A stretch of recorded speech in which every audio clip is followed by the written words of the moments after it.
От тая ли врата да влезна, бе, баче? О, пустиняци.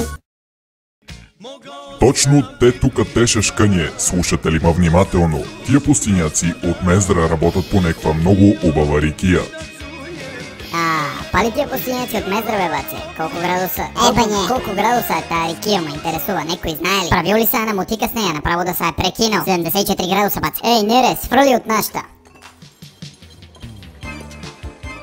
Абе, пустиняци, вие сте откраднале на Мездранете рикијата. Абе, изкресек, те пробвай, моти ареса, бил петите да знаеш. Само от грозге врви със српско. Баце, пешо, Гошо, баце, Гошо. Тоа, ој, разби системата, баце, направо ни прекина.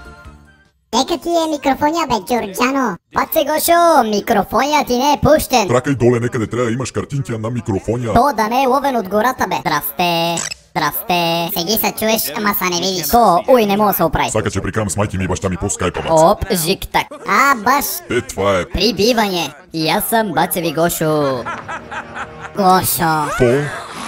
Здрасте, бе, врачански пустиняци. Видя, че сте пробвале от Мездренската рикија. Макија, некој та излъгал. Ако ја беме пробвале, ще еме да сме се накрпиле. За чих си ни се обадил ми кажи. Вашата рикија е при нас, етејате 74 градуса правак. Сакаш да ми седнеш на дедовија? Мислите, че сте ја взимале всичката? Пустиняк без рикија не остава, ей. Затова си отидох на Ребарково и с дрът ја свариеме таа рикија 78 градуса.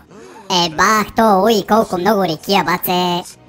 Да си не мислите, че ще е сал това? О, мигър, това е сал првия казан, те прва почваме.